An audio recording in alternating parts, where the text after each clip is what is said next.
رابعہ بصری۔ رابعہ بصری ایک اعلیٰ درجے کی خاتون تھی۔ یہ پنجاب کی عورتوں کو بھی پتا ہے رابعہ بصری کون تھی، عرب کی عورتوں کو بھی پتا ہے۔ نہ وہ کوئی شہزادی تھی، نہ کوئی ملکہ تھی، نہ کوئی بہت خوبصورت عورت تھی، نہ ہی وہ خاندانی تھی۔ عورت ہونے کے ہر لحاظ سے ہر عیب ان میں تھا۔ خاندان اچھا ہونا چاہیے تو وہ باندھی تھی، غلام تھی۔ خوبصورت ہونا چاہیے تو وہ کالی تھی، بدصورت تھی۔ چلو خاندان کیسا بھی ہو، شکل صورت کیسی بھی ہو، اولاد کے قابل تو ہو، وہ اولاد کے قابل بھی نہیں تھی، وہ بانجھ تھی۔ جو عورت اولاد کے قابل نہ ہو اسے اردو میں بانجھ کہتے ہیں۔ شکل ہونے کے لحاظ سے وہ خوبصورت نہیں تھی، خاندان ہونے کے لحاظ سے وہ باندھی تھی، اور اولاد ہونے کے قابل بھی نہیں تھی، وہ بانجھ تھی۔ 1200 سال پہلے کی واقعہ ہے یہ، اور اس کا جو نام ہے وہ ابھی تک اسلامی تاریخ میں سب سے اعلیٰ درجوں کی عورتوں میں نام درج ہے۔ ہم کسی شہزادی کے بارے میں بات نہیں کر رہے، کسی ملکہ کے بارے میں بات نہیں کر رہے، ہم نے کسی کا نام نہیں لیا، ہم نے ایک اعلیٰ درجے کی عورت کا نام لیا، رابعہ بصری۔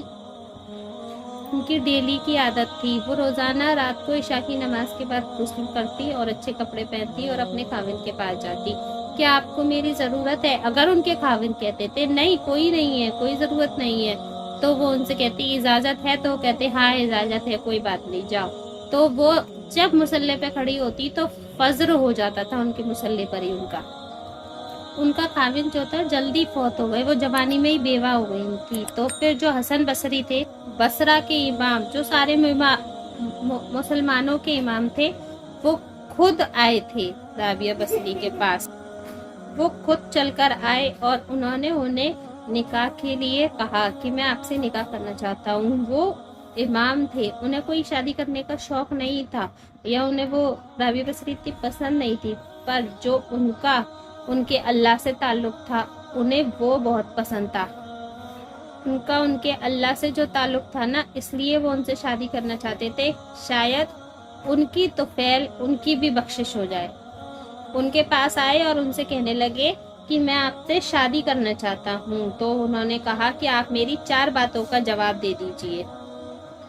وہ کہنے لگی میرے 4 سوالوں کا جواب دو تو میں آپ سے شادی کر لوں گی۔ تو وہ پوچھنے لگے کیا؟ وہ کہنے لگی یہ بتاؤ کیا میں جنتی ہوں؟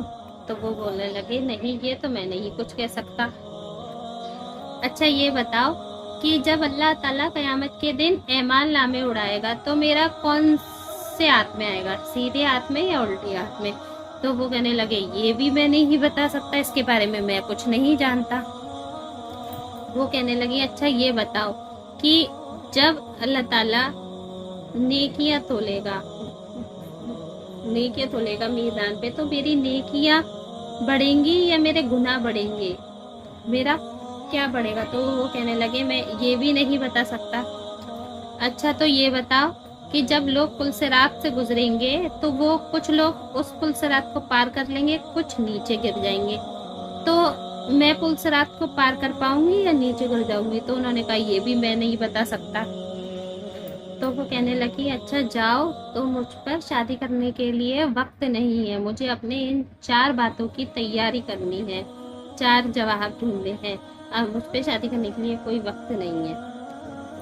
ایک دن ایسے ہی سو کر اٹھی تھی تو سالن پکانے کے لیے اٹھی تو دیکھا کہ انہیں پیاز ہی نہیں، اب گھر میں کوئی نہیں، نہ کوئی بیٹا نہ بیٹی نہ خاوند نہ کوئی خادمہ، کوئی نہیں، اکیلی تنہا بیٹھی پری پریشان بیٹھی ہوئی تھی۔ تو اوپر سے ایک چیل اڑ کر آ رہی تھی، اس کے پنجوں میں پیاز دب رہی تھی۔ جیسی وہ ان کے اوپر آئی تو اس کے پنجوں سے پیاز چھوٹ گئی اور پیاز سیدھے رابعہ بصری کی گود میں آ کر گری۔ اللہ فرماتا ہے جو ہم سے دوستی کرتے ہیں ہم پرندوں کو بھی ان کا خدمت گزار بنا دیتے ہیں۔ جو اللہ سے دوستی کرتا ہے، ان پہ بھروسہ رکھتا ہے، اللہ تعالیٰ پوری دنیا اس کے لیے مشقت کر دیتا ہے۔ جب ان کا انتقال ہوا تھا، اسی شام کو انہوں نے اپنی خادمہ سے کہہ دیا تھا کہ میرا انتقال ہو تو مجھے صرف 2-3 آدمی مل کے ہی دفنا دینا، اور کسی کو خبر نہ کرنا، صبح ہو کر سب کو خبر کرنا، اور مجھے کفن کے لیے وہ چادر دینا جس کو اوڑھ کر میں تہجد پڑھا کرتی تھی۔ تو ان کی خادمہ نے ان کے ساتھ ایسے ہی کیا، وہ ان کو راتوں رات دفن کر دیا اور صبح ہو کر اعلان کیا۔ اور جب صبح ان کی مرنے کا، انتقال کا اعلان ہوا تو ہائے ہلا مچ گئی، ہوئے بتایا کیوں نہیں، ہوئے بتایا کیوں نہیں۔ ایسے ہی کر کے جب دوسرا دن ہوا تو ان کی خادمہ کو وہ خواب میں دیکھی، تو وہ خواب میں خوب سبز لباس پہنے ہوئے، اتنی خوبصورت، چہرے پہ اتنا جمال، اتنا نور۔ تو وہ پوچھنے لگی آپ کے ساتھ کیا ہوا؟ تو وہ کہنے لگی کہ اللہ نے میرے ساتھ بہت نرمی برتی ہے۔ تو وہ کہنے لگی تمہاری چادر کہاں ہے؟ کہ وہ اللہ تعالیٰ نے سنبھال کر رکھ لی اور اللہ تعالیٰ نے مجھے جنت کا جوڑا پہنایا ہے۔ جب قیامت کے دن نا اللہ تعالیٰ میری نیکیوں کو تولے گا نا، تو اس چادر کو بھی اس میں تولے گا، اس لیے اللہ تعالیٰ نے اسے سنبھال کر رکھا ہے۔ تو وہ کہنے لگی منکر نکیر کا کیا ہوا؟ تو وہ کہنے لگی جب وہ آئے تھے تو انہوں نے سب سے پہلے سوال کیا، انہوں نے کہا من ربو کی، تیرا رب کون ہے، تیرا رب کون ہے؟ تو انہوں نے جواب دیا کہ جس کو میں نے 40 سال نہیں بھولا تو 4 گز زمین کے نیچے کیسے بھول جاؤں گی، میرا رب میرا اللہ ہے۔ تو منکر نکیر نے بھی کہہ دیا تھا کہ اس کا کیا حساب ہے، اب تو چلو چلتے ہیں اس کا حساب کرنا۔ پھر وہ چلے گئے۔ یہ تھی رابعہ بصری کی شان۔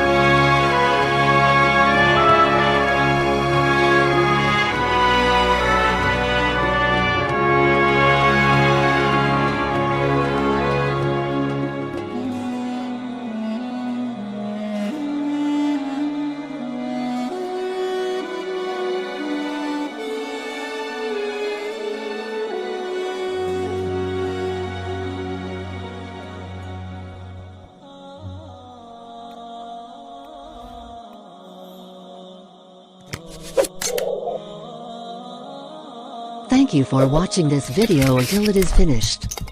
If useful to you guys, please like and share this video. If you have any suggestions for us, leave a message in the comments field. Always support us by clicking the subscribe button, because it means a lot to us. To the next video. See you.